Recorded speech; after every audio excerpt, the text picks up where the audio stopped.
tenho uma pergunta. Quando você falou que no momento de fazer uma constelação, você tem que ter esse olhar de como a pessoa já está fisicamente também, né? Com as sequelas de uma depressão, já no nível de depressão. Então, neste caso, alguém poderia pedir uma constelação para olhar para essa pessoa que não tem condições de discernir ou de...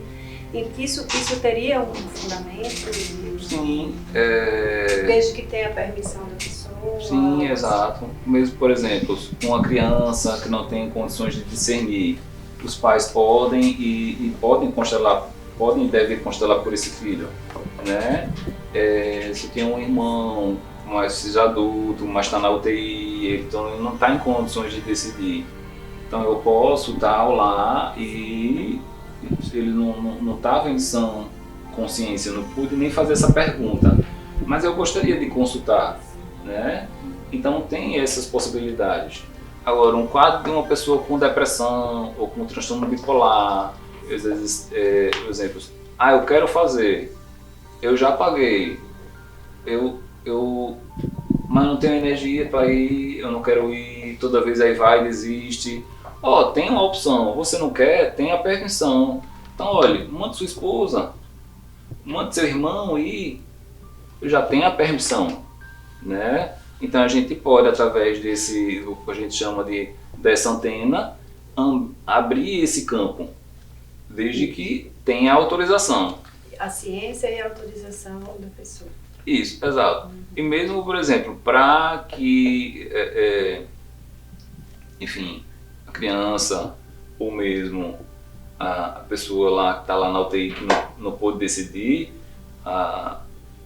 nós consteladores ou facilitadores de constelação, a gente abre a constelação e vê como é que ela segue o funcionamento, né? Então a gente não consegue forçar nada num campo de constelação. Então a gente vai até onde ele pode, né? Inclusive a gente, seja bonecos ou sejam representantes de seres humanos, então é como se fosse surgir um bloqueio. Não, ok, eu quero ver e tal, mas aparece um impedimento, aparece um bloqueio. Então aqui você não entra, né? E ele tentou, pronto. Olha, tem algo ali, ele mostrou-se que ele está seguindo o destino dele. Que ele vai lá ficar na UTI, né? Ele está seguindo o destino dele.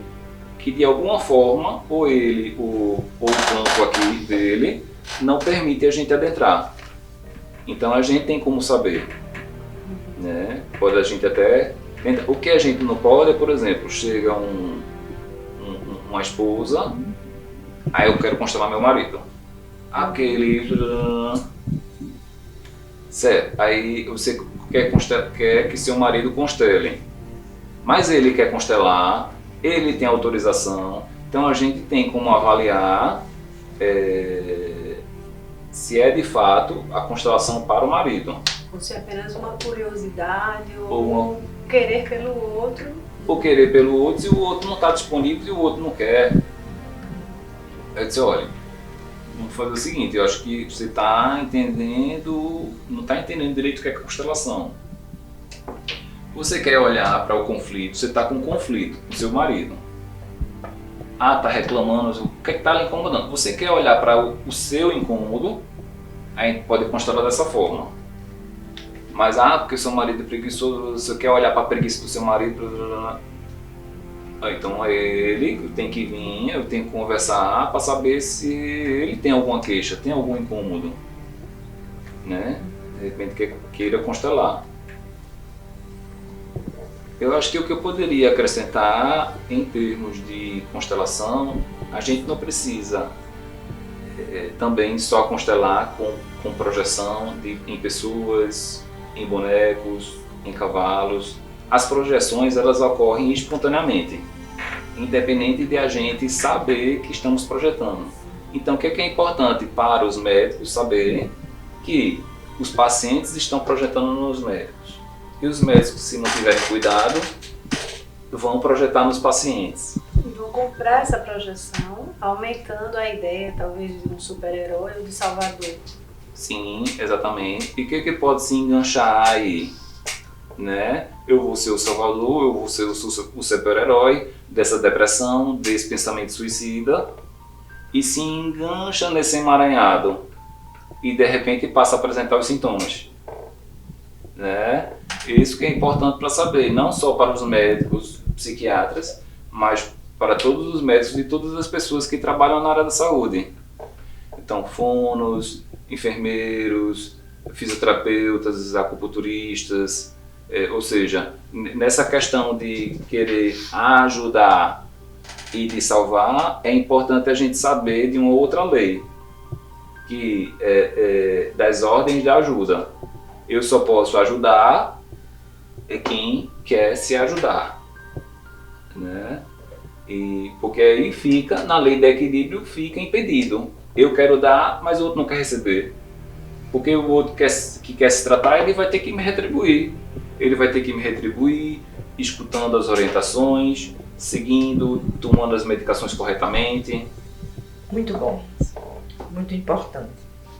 E na verdade, eu entendi que o núcleo familiar é tudo. E mais. E mais. É tudo e mais. Tudo e mais. Porque partimos desse núcleo familiar, né? E esse núcleo familiar, o que eu expliquei aqui, é um núcleo familiar básico, né? Que tem núcleos familiares de uma mãe com filho, um pai com filho, duas mães, um filho, enfim, a infinidade de conceitos de núcleo familiar de várias pessoas que são importantes para a educação desse filho, né? Então eu percebo às vezes as pessoas com algum desconforto, né? Mas eu não conheci o meu pai e meu pai não é muito importante para mim, né? Meu pai abandonou minha mãe. Ou não, eu não tenho um pai. O que foi, minha mãe pegou o espermatozoide e tal, e, ou seja, mas tá pegando a genética, mas com esse conceito a gente também tem ciência de que também está pegando memória. Esse conceito de memória é importante. Também está pegando memória. E em exposições com Bert Helling, eu acho que na Inglaterra, algum workshop que ele deu, o chamado biólogo Rupert Sheldrake, ele teve a oportunidade de conhecer o Bert Hellinger nessas demonstrações de constelação. E esse Rupert Sheldrake teve a oportunidade de, em vendo essas demonstrações, se deparar com algo que ele já havia estudado, que era a questão dos campos morfogenéticos. São campos de memória. Que são campos de memória. A constelação é o que ele tinha lá, teoricamente, na prática, acontecendo, né? A constelação é a abertura dessa paisagem, desse campo de memória nosso. E aí, tentando aproveitar e fazer algum fechamento, né? Geralmente, para as pessoas que têm os pensamentos suicidas, pode estar lá na ancestralidade um suicida, né? E outra, genocídios, né? E a pessoa, quando realiza a constelação, né? Desde que ela, com esse quadro de sintomas, ele possa também ser acompanhado por psicólogo, por psiquiatra, estar medicado, para poder olhar e compreender isso. E dentro dele, poder colocar cada um desses ancestrais que por algum motivo não puderam permanecer na vida, e para que ele possa, honrando, se liberar disso e poder ficar, né? Ou até a gente na constelação a gente faz umas coisinhas bem provocativas. Não quer não, melhorar não, tá? Então você quer Pronto. Fica aí junto. Mostrar a ele o desejo dele. Quer se igualar na morte? Veja, então Experimente. completa a morte aí. Se completar. Às vezes é só Se cometeu um suicídio, complemento cometeu daquela- suicídio agora. Aí, Maria, cara, calma. Aí tá junto. Aí comete suicídio. Completa aí esse amor. Que esse amor estava interrompido desses ancestrais.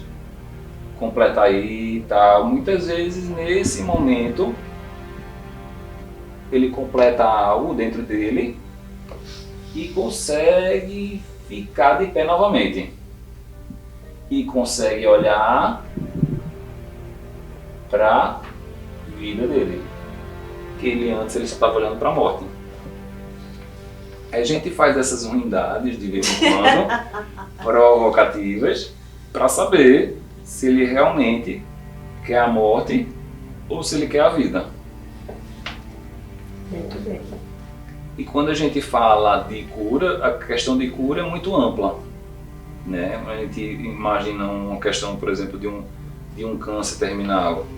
A gente fala de dar qualidade de vida à pessoa, ou olhar para a morte com essa qualidade de olhar para a morte. Então, entender o que é que foi útil na vida, o que é que ela pode estar ressignificando, para ela fazer essa transição, né? E se, dependendo do quadro de depressão dele está realmente comprometido e ele não consegue fazer esse movimento e se liberar, ou seja, ele está mais comprometido com esse destino de ir na morte. E aí não é o constelador que consegue também salvá-lo, nem o médico, nem o constelador consegue essa salvação, mas é uma ferramenta para que ele possa, uma oportunidade que ele, se ele quiser e puder olhar, ele possa escolher, porque até então ele não sabia que tinha escolha. Muito obrigada. Eu que agradeço. Aprendemos, eu pelo menos aprendi um bocado.